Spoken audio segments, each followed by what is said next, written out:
日咧，我哋架輛咧會測試一部全新嘅 Audi 車系啦。不過咧個測試方法咧同之前咧會有少少唔同啦。咁我哋之前一條片咧，我就做一個曳學生，何麗瓊咧就做老師啦。今日咧調轉角色，我做老師，何小姐咧做學生。咁咧我會將大部分嘅車評嘅工作咧就交俾佢負責啦。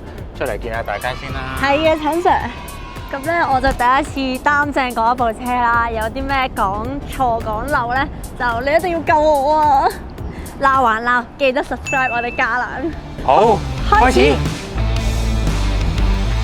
嗱，咁先由我作一個示範，交代下 A3 嗰個關係圖先啦。咁 A3 市場上嘅主要對手係啲咩咧？就係 Benz 嘅 A-Class 啦，同埋 BMW 嘅一系啦。咁大家都大轉款㗎啦。咁第一個轉款咧就係 Benz 嘅 A-Class， 跟住到寶馬嘅一系啦，之後先到 Audi 嘅 A3。咁換言之咧，Audi 嘅 A3咧就可以睇住對手嘅弱點，作出重點嘅攻擊。但係出奇地咧，今次代理翻嘅唔係 A3，係 S3，真係莫名其妙。咁容許我繼續交代下呢個 S3 嘅身世啦。呢一代咧就係第4代嘅 S3， 編號係 8Y。追溯翻20年前咧，其實 Audi 係率先推出呢個中高階性能嘅車型嘅，接住先係寶馬同埋 Benz 推出 M135i 同埋 A35。咁換言之 ，S3 嘅對手就係呢兩款車啦。咁呢3部車咧都係行緊一樣嘅2.0 4缸 turbocharge， 佢哋嘅馬力咧都係 around 300零匹，0至100咧都係 under 5秒喎。咁而偏偏呢個 S3 嘅價錢咧，今代咧係平一大橛喎。咁即係幾多錢？52萬幾。但我哋試呢個版本好似唔止有價，加咗個唔知咩 Four Sprung Edition。咩話？就係 V Edition 啦。V Edition 啦，簡稱。咁有啲咩唔同咧？咁就係多咗呢個19寸鈴，同埋張凳都係唔同咗，有格仔嘅縫線。爭幾多錢啊？爭3萬幾。我都合理嘅。諗住呢架車嘅外觀細節有咩改動咧？交俾你啦，學生。好。咁成架車嘅外觀咧，其實所有嘅 parts 咧都有改動嘅，包括頭冚啦、兩條骨線咧唔同咗啦。咁 Audi 咧作為一個燈嘅專家咧，呢一代嘅 S3 咧仍然有驚喜嘅，我覺得。咁兩盞頭燈嘅僵屍牙咧，牙係長咗啦，個日行 LED 燈咧多咗排好似一個朱古力咁樣嘅燈啦。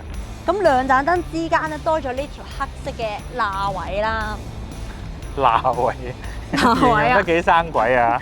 前泵把咧都係唔同咗嘅，多咗兩邊嘅進氣口。咁望落去咧，啲眼耳口鼻整體咧係集中咗，冇上一代咁扁同埋惡咗，跑味重咗。唔係兩邊嘅進氣口啊，上代都有嘅，不過個外形就唔同咗嘅。講漏咗鬼面罩。冇錯啦，鬼面罩咧。嚟香港嘅版本咧係直接跟埋呢個蜂巢型嘅鬼面罩。重點係什麼咧？重點咧就係車側嘅設計啦。咁你見到佢嘅骨線咧係好特別嘅剪裁，好似攞把鉸剪剪出嚟咁樣。見到啲線咧係直插嗰隻鈴嘅喎，咁係一個好大膽嘅設計啦。望落去就立體咗，肌肉感強咗，亦都會比上一代更加有拋沙板嘅感覺。即係以線條論咧，佢今次呢個車側咧係真係幾大膽到好似亂嚟咁，但係睇落去咧又順啊！我反而我個人覺得咧，依個版本咧，我所謂嘅 V 版本咧，用咗依條鈴咧，呢條鈴咧就真係幾靚仔。佢由18寸去到19寸咧，但係擺落個車度咧，都唔係好大，好似得17寸咁。證明咧，呢個車咧個輪拱好大啦，感覺咧係肌肉。係啦，大隻嘅係。睇埋車尾。嗱，未講車尾之前咧，俾我發現呢位學生咧，講漏啲嘢喎。係嘅，對唔住親叔，係講漏咗長闊高嘅。咁今代嘅 S3 咧，比起上一代嘅長同埋闊咧，都係多咗30mm，而佢嘅軸距同埋高度咧係冇變嘅。呢個車都係用翻上代嘅 MQB 車架，所以大致上個體積咧係一模一樣嘅。咁而 S3 咧比起 A3 咧係矮咗貼地咗15mm嘅。好啦，咁我開始可以講車尾嘅線條啦。咁至於車尾部分咧，4條排氣喉同埋 diffuser 咧都係例牌菜啦。咪 S3 嘅例牌菜啫喎。係啦，S3 嘅例牌菜啦。尾燈係尖咗啦，同埋下面嘅尾泵把多咗兩個假嘅風口，咁望落去就視覺感覺良好咯。係咁，其實咧，Audi 你剛才都講過啦，係玩燈嘅高手啦。咁呢盞燈咧收長咗之外咧，仲有個特色嘅喎。誒，打眼燈嚟睇睇，走馬燈。走馬式嘅燈。咁至於尾箱嘅容量咧，就係325 lit， 拍咗凳之後咧就係1145 lit 嘅。爭啲撞到佢，我檢查緊，撞到我。檢查緊係手動定電動？係手動嘅。你又講到個尾箱咁正啊，但係你睇漏咗一樣嘢。咩啊？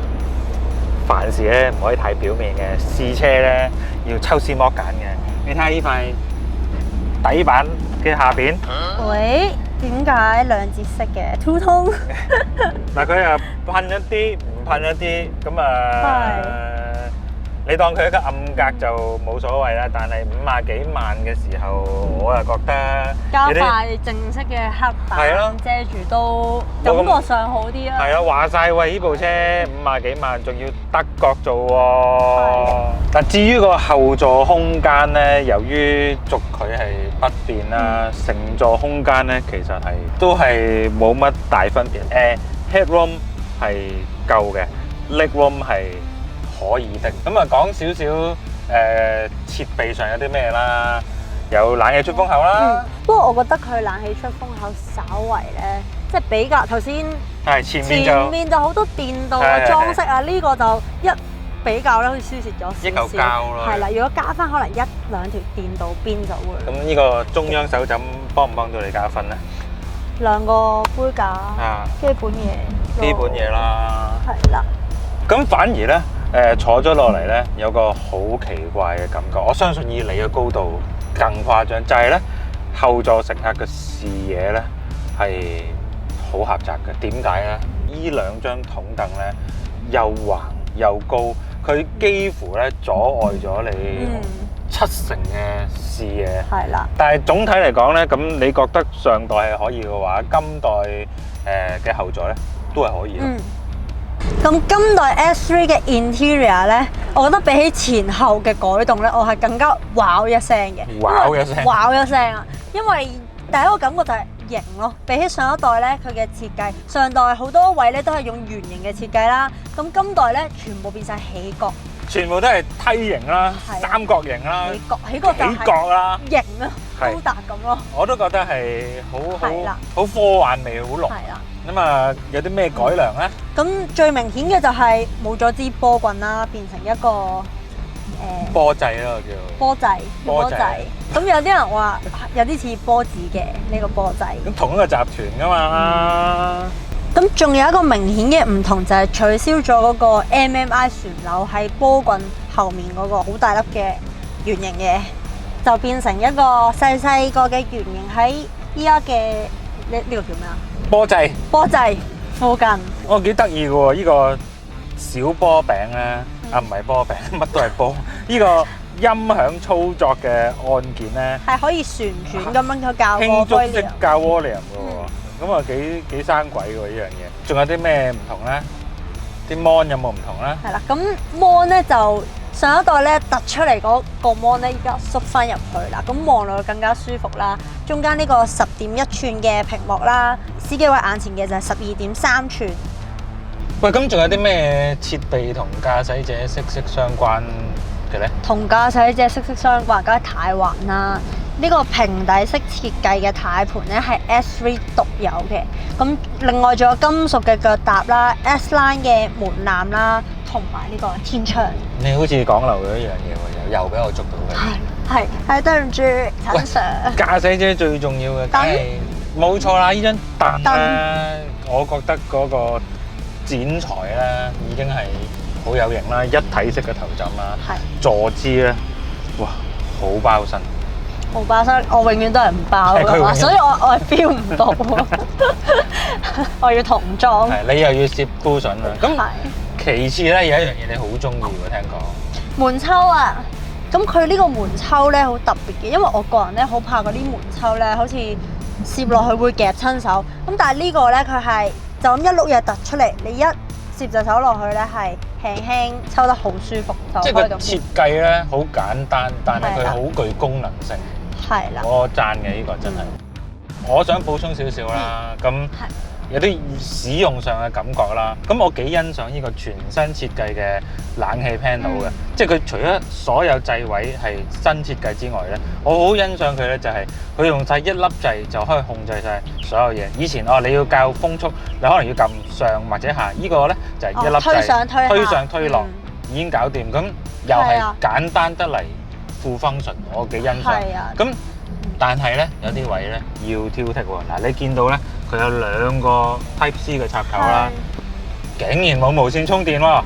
我仲講漏咗啲嘢啊！呢一個10.1寸嘅屏幕咧，其實裡面嘅功能咧包括咗呢個導航啦、smartphone interface 啦，同埋自動泊車系統。女士們最愛嘅自動泊車系統。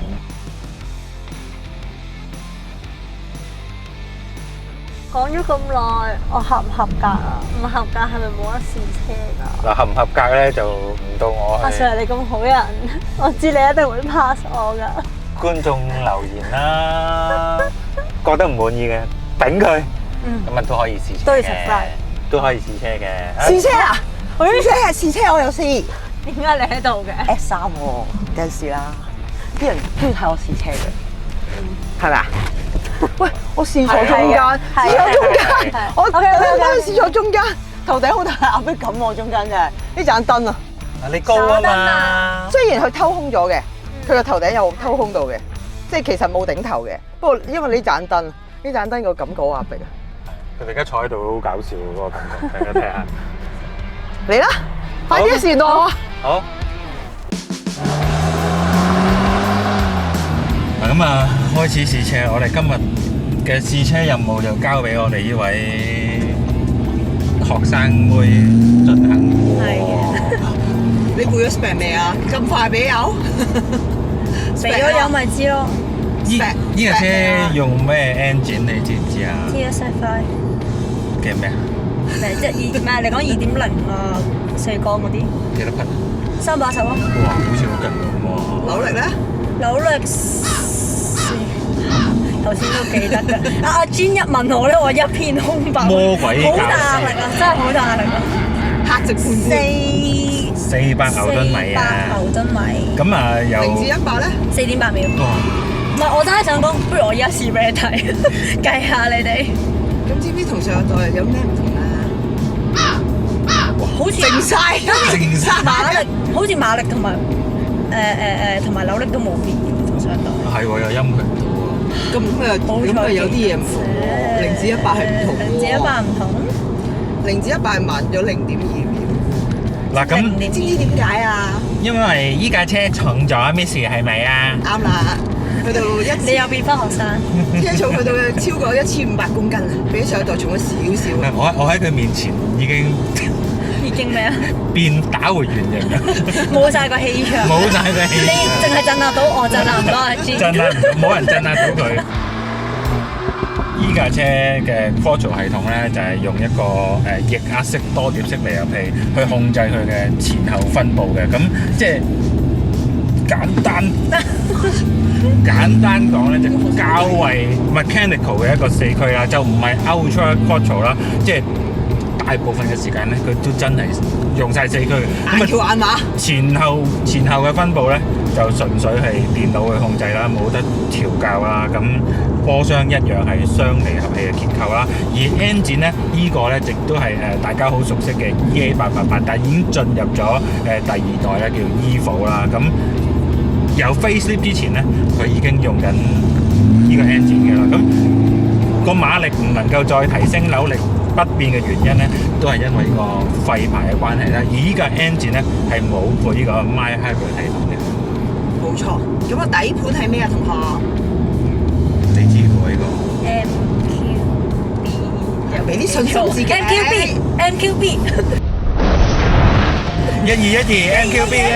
12MQB。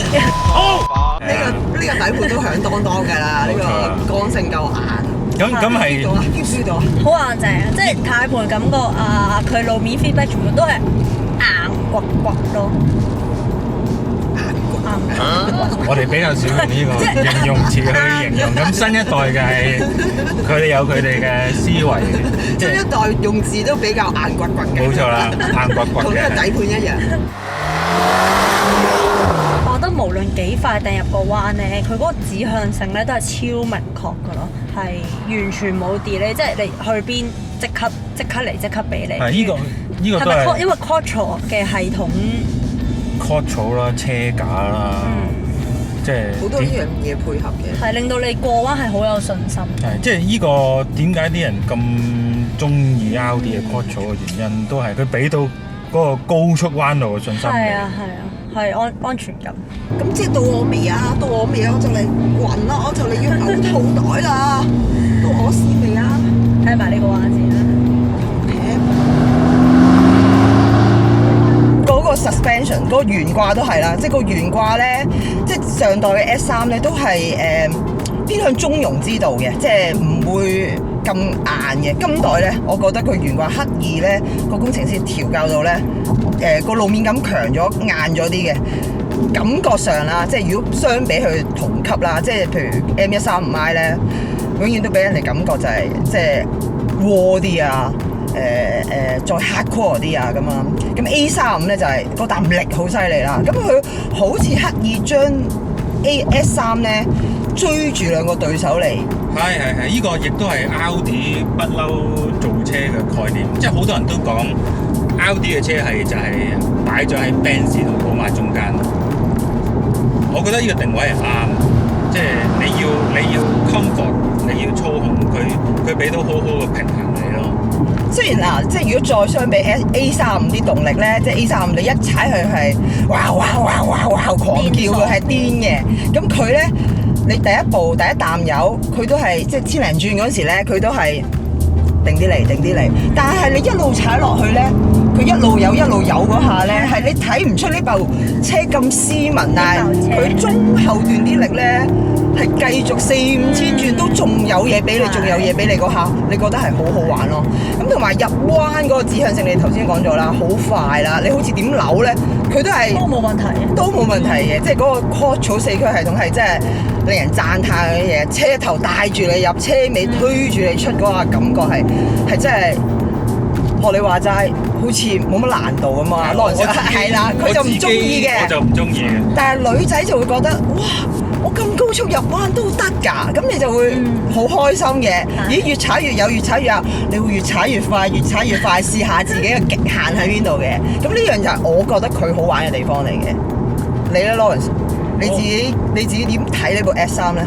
我覺得佢喺性能上、動力上係滿足到你嘅，但係即係一如 Audi 嘅傳統啦，佢係好容易 handle， 只不過個極限再提高咗一個層次咯。咁普羅大眾係會好滿足嘅。你要一架快車，你要一架高性能車，呢個 S3 就係㗎啦。我仲要講多一樣嘢就係我幾欣賞佢嗰個懸掛同埋個避震，即係佢有路面感得嚟咧。即係佢好消化到嗰啲震動，唔係全部傳晒入車廂俾你啦。你見佢譬如呢條，我哋一過一啲凹凸位揸得快嗰陣時咧，佢啲跳動好快完成嘅，好利落嘅，即係令到你，所以我哋話入彎咧，佢好有信心就係咁，因為佢冇多餘嘅動作啊，係好成功嘅。今代 S3 呢個設計啊，嗰個工程師調教得好好，獎佢嘅。今代嘅性能雖然同之前一樣啦，咁但係即係工程師做到各方面嘅 setting 嗰個調教咧，令到你個操控樂趣咧有更加強嘅感覺嘅時候咧，佢個制動系統咧又配合到喎，即係我覺得係成件事係一架分卡，佢定位係分卡咧，佢係絕對做到呢樣嘢咯，好好玩咯，我覺得。但係後邊裝人嘅時候，我建議用 comfort 咯。好震啊，係啊！我頭先坐喺後面，唔知好辛苦啊！坐喺麗瓊，俾佢掟到死啊！喺後面。試真啲啊嘛！我冇話你唔啱。我仲有一樣嘢想補充嘅咧，就係我哋試架係 Sportback 啦，但係其實咧是單4門版咧都嚟咗嘅喎。係，幾多錢啊女？貴多3萬零蚊。但係我相信90%都揀 Sportback 㗎啦。Hot hatch 啊嘛。係啊，俾出嚟我都揀 Sportback 啦。即係你話平3萬幾都仲有得諗，仲要貴3萬幾就諗都唔使諗啦。即係你揀得呢架就想去跑，咁你又買架房就唔通你坐呢個？唔係房唔代表佢唔跑，係嗰個味道啊！冇咗個 hot hatch 嘅係啦，冇嗰個情意結咯，即係硬係覺得 hot hatch 梗係冇味啦，係咪先？咁但係你話係咪操控上有分別咧？我相信咧，正常人咧係分唔到嘅，即係除非你落場嘅啫，你下下進雞入彎咁，你咪分到咯。即係你話多咗個味，個重心比例唔同咗咁，常人係唔會分得到嘅，話俾你聽。